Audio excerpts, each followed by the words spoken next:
And to that effect, this new sort of balancing act of governance, I thought that it was important for us to kind of zoom into this article here from the World Economic Forum, weforum.org. And the headline here, Agile Governance could redesign policy on data protection. Here's why that matters. Have you ever heard of Agile governance? Not governance. I know Agile is like a business management thing, isn't it? Yeah, so the people that wrote this was published on May 2nd, 2022. Nicholas Davis, Mark Esposito, Landry Singh, and they're part of the Professor of Practice Thunderbird School of Global Management and visiting professor in cybersecurity. Yeah. Agile. So this is, Agile is, Agile management is a style of like software development. Right. Stuff, So this article does touch on that. So although technology regulation is evolving rapidly in today's world, such regulation remains greatly fragmented across national and regional divides. Agile governance can potentially solve this fragmentation by promoting nimbler, more fluid, and more adaptive approaches to regulation. Whether it is privacy, cybersecurity, cyber warfare, national security, or prohibited content, every hot button issue in technology governance today seems to be of global concern, yet resides in the hands of nationally focused lawmakers, relying on outdated policies that continue to reinforce the fragmentation of technology regulation. Is that a virtue signal to... Oh my gosh. See what I'm saying? This is a big deal. This is on the World Economic Forum? Yes. Oh my gosh. They're literally saying that the world's, like the national system does not work. We need a one system for all thing that's going to help with all these issues. So they're taking Agile management, which is a software development strategy for making software. Yes. And they are applying it to governance. Mm-hmm. I mean, legislation. What is more of a technocratic nonsense? Technocrats rule the world. I mean, this is like, I'm sure the guys hilarious. Who wrote this are stoked about this. They're thunderbirding their wings and the whole deal. We'll keep going. Global policy change, global policy craft, rather, being done in the same strategy that software is created. AI is another aspect of what they're trying to introduce into policy. We've seen that over and over, especially in the EU. Why wouldn't the technocrats want to program the rules of the world? I mean, think about it. That's exactly what Agile management does. Yeah. Is you're programming the rules of a piece of software to create a easy to use, successful piece of software. Yeah, you just use the same idea to program the rules. But instead of software, it's just the rules of governments. And, that just means us human beings are all just little beeps and boops and bytes running through the system. And if they can program the software good enough, then everything will just be splendid. But the question then is, who's the end user? Right. Who is this piece of software being created for? Yeah, speaking of our bleeps and bloops, says here, take data protection, for example. The EU's General Data Protection Regulation, GDPR, which was first proposed in 2012 and came into effect in 2018, is essentially an international privacy law for data protection. Any organization that processes any personal data from any EU citizen is covered. Beyond its extraterritorial impact, it has inspired similar efforts to update and improve data protection in other jurisdictions such as Japan, Chile, Egypt, and the state of California in the United States. Oh, gosh. Yay. Love it.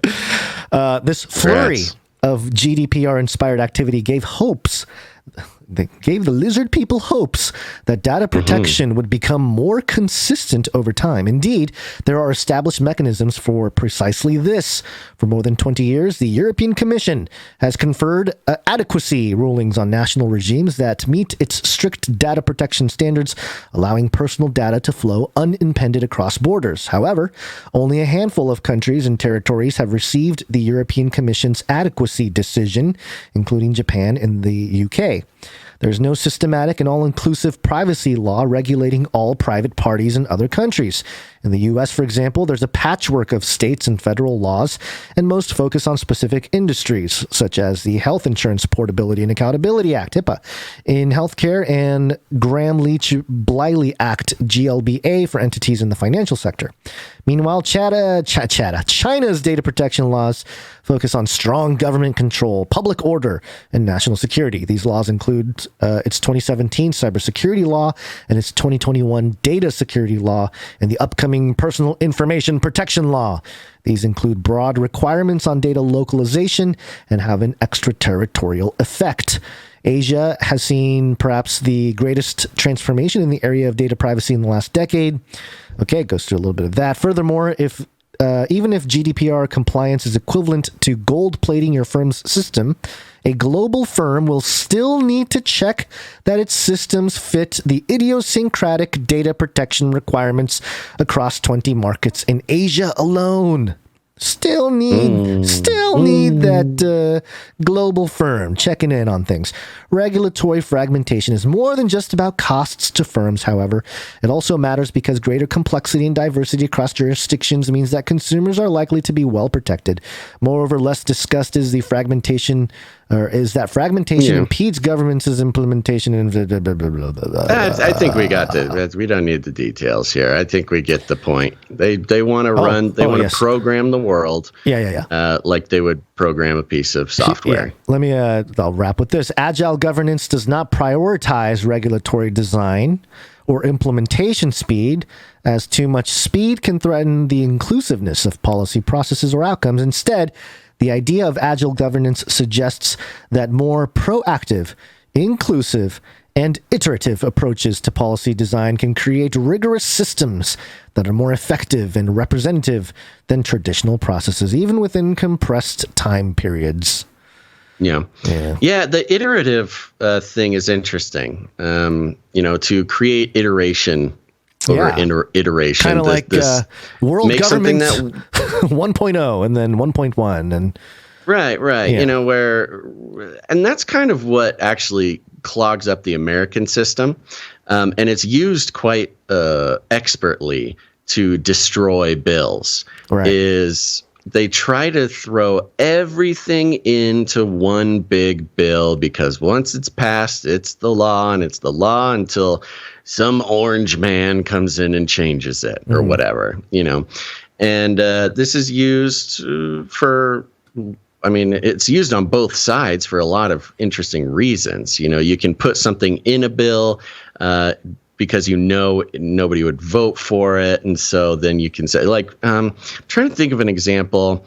I can't remember exactly the best example of this that happened over the past few years. But for instance, if you have a bill that the people want, right. Let's say there's a bill that says everybody gets a free pizza party, right? Mm-hmm. Everybody gets free pizza party. This is going to be awesome.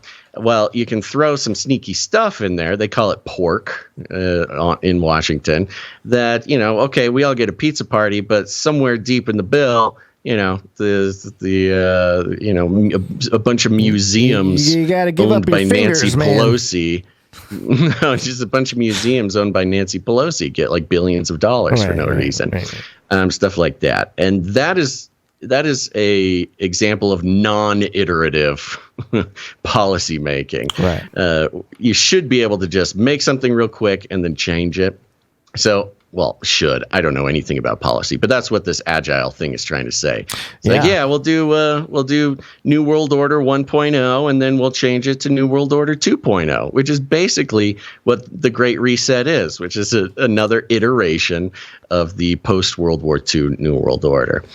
That's very technocratic way to think about ruling the world, and sounds like it should work for them. Yeah, there's one more part that I wanted to highlight. I was reading through probably part of it that wasn't as important, but as you get through this, there's part here. I think, oh man, I lost it. Oh well. Here it is. One central idea of agile governance is that policymaking should be outcome-driven and evidence-based, while recognizing that contexts and needs change throughout a policy project. So here's I actually tweeted this out because I thought it was interesting in this Hegelian sort of thing. Problem, right? These organizations, World Health Organization, CDC, FDA, all these organizations are horrible at PR. Right? They do a bad job, right? And so it's a problem. The reaction, the public calls them out. An entire movement of people, independent people all over the internet, who are calling it out, but it's confused with fake news and disinformation and misinformation and malinformation. It's a big soup mix of nonsense. Nobody can make sense of it. So what do we need? We need agile governance, the technology that will sort it all out for you and just make things more clear, more evidence-based, right? That's what you guys want. You got more evidence-based policy making. So let us provide it for you with our infrastructure. So I thought that was interesting, and this right here is also the giveaway. Agile governance also recognizes that the architectures and rules that guide our behavior, particularly in the world of technology, extend far beyond the incentives, regulations, and laws created in the public sector. Business models, corporate policy, software, product design, and technological infrastructure can all influence user behavior and outcomes for citizens more so than public policy. Nothing. You don't see anything with that. Nothing does not tickle any totally tracks. Brain. It's admitting that public policy is not the best tool to control your behavior. So we need to straighten out all these other things, and public policy will sort of come naturally from establishing all this other stuff. You're not going to legislate your way towards the New World Order. I mean, I guess you kind of have, but in terms of like this big technological change of the fourth industrial revolution, you can't policy. You got to just do it, and then the behavior will shape the public policy. I think that's what they're trying to do. Is control behavior, change policy.